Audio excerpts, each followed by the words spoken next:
I am Serena, a 27-year-old woman. I just got married recently. Back home, my father and brother treated me terribly. But it wasn't just me. My mother also suffered at their hands. We women were treated like slaves.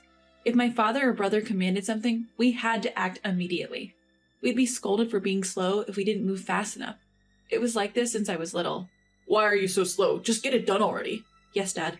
You can't even do this much and you're in elementary school? What a disgrace. That's why women are useless. Don't say that, Dad. Shut up and be quiet.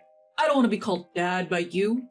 I've been doing chores since preschool, but it got worse once I started elementary school.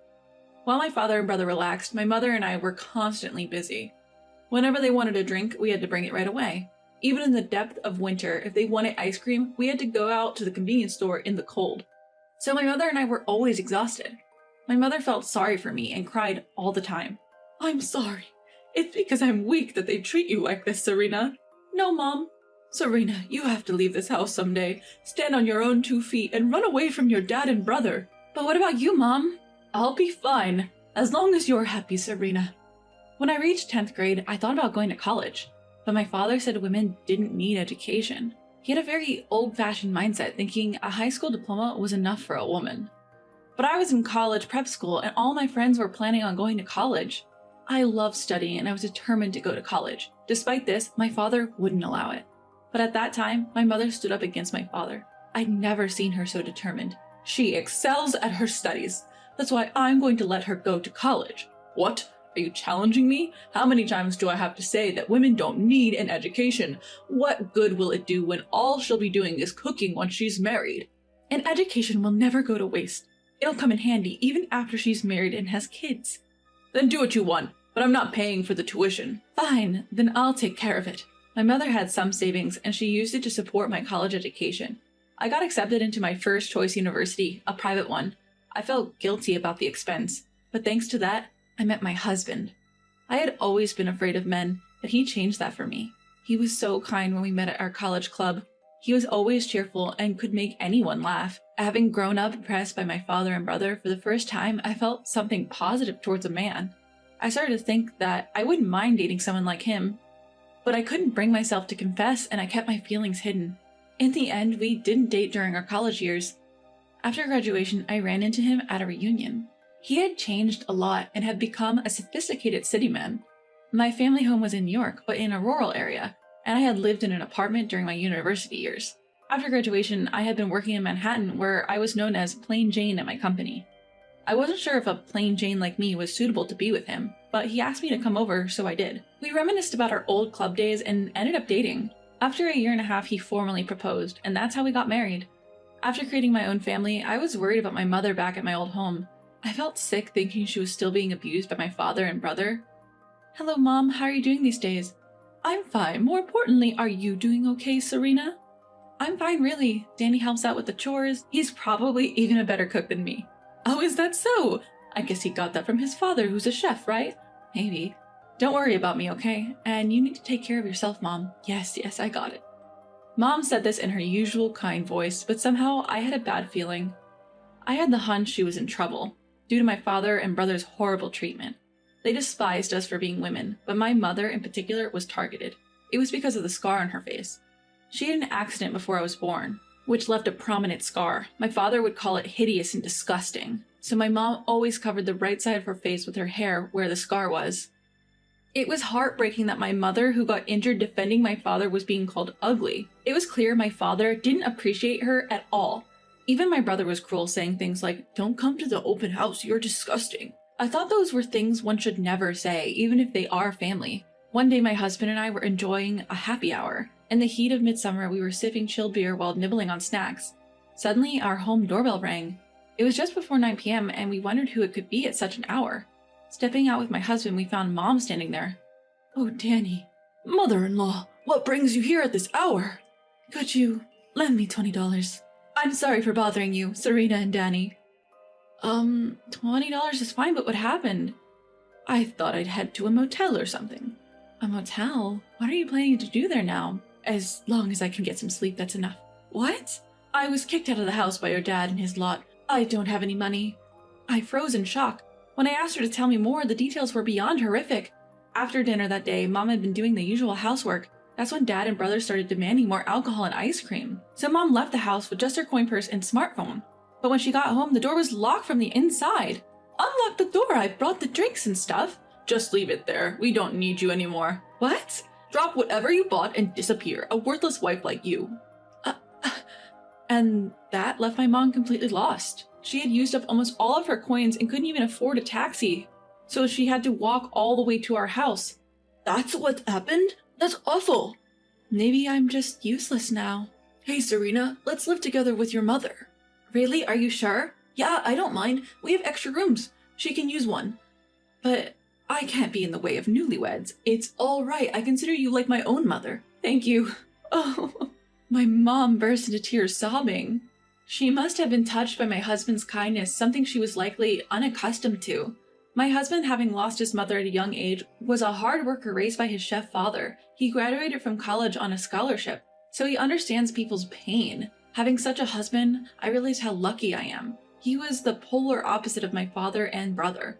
From then on, we started our life as a three. Whenever we came home, Mom always had a hot meal ready for us. You don't have to go to all the trouble. Danny and I can do housework too. It's all right. I want to do this. Thank you, Mom. I feel a bit guilty. After a comforting home-cooked meal from Mom, I was relaxing when the doorbell rang. At the door were my father and older brother. You're here after all. How dare you send me a text like that? What's with, I don't want to be with you anymore, he bellowed. So what? I simply told you how I felt, she retorted. Oh, you're pretty bold. When did you start acting so high and mighty, he sneered. You were the one who told me to leave, right? So I'm saying, let's get a divorce, she shrugged. Well, I don't really need an old lady like you around, but if we're divorcing, pay me alimony, he demanded. Excuse me? My father was demanding alimony from my mother in case of a divorce. I wondered what had happened.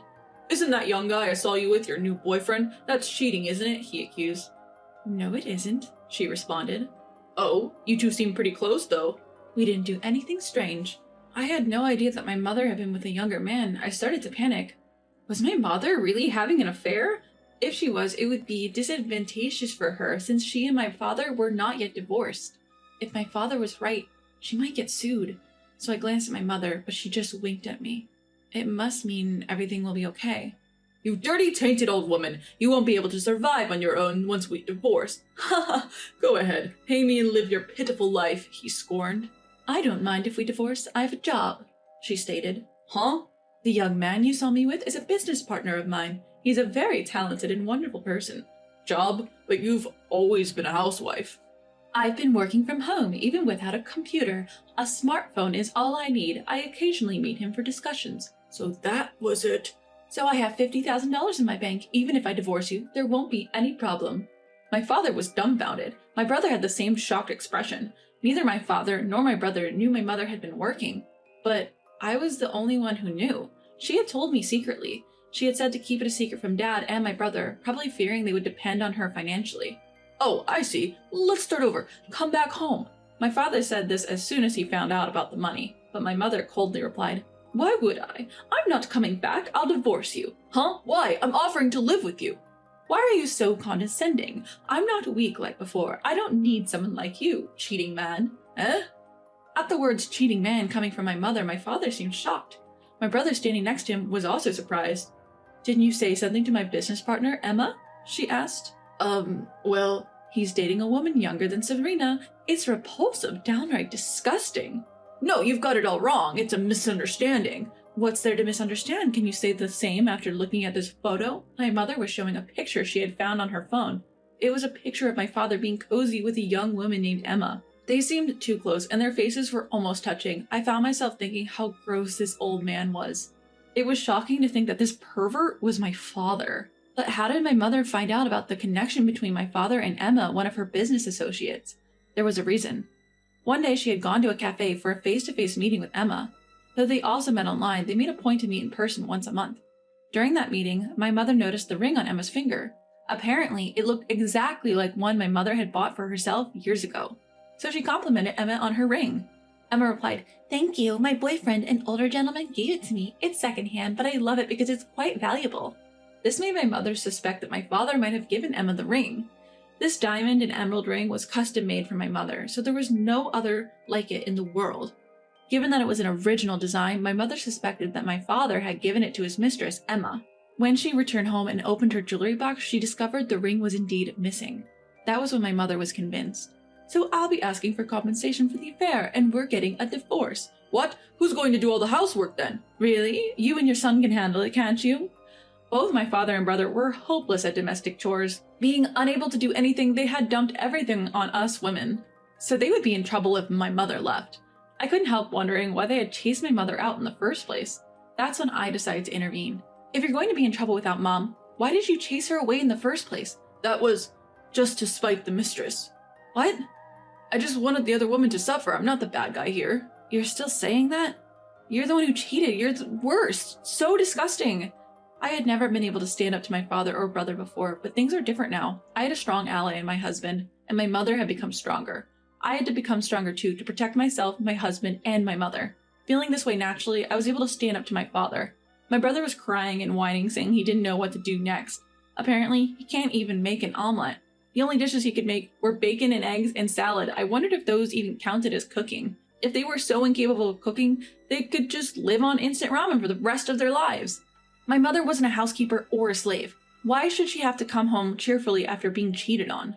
My father and brother were out of their minds, I could tell. They couldn't hold a proper conversation. Well then, since it's decided we need to get prepared, I have to find a good lawyer. Hold on!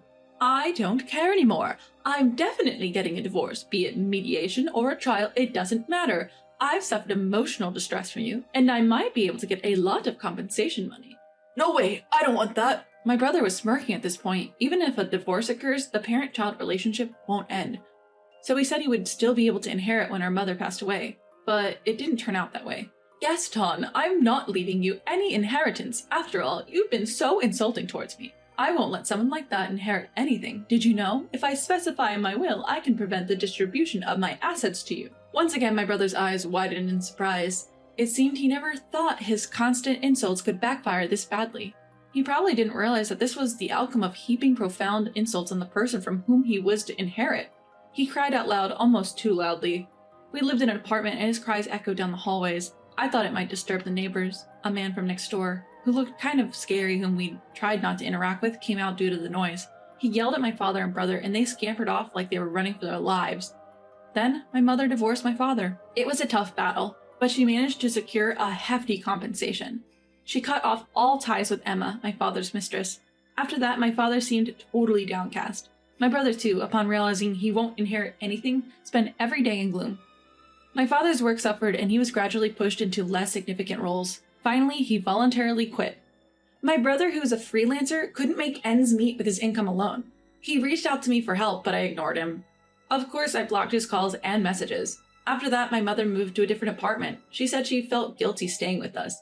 My husband felt lonely, but I thought some distance might be a good thing. Even now, we three occasionally have dinner together, and it's truly enjoyable. But soon, we will become 4. That's because I am pregnant. I have no intention of letting my child meet their grandfather. I can't bear the thought of letting such a disgusting man hold my child. From now on, for my husband, my mother, and my child, I plan to become a stronger woman.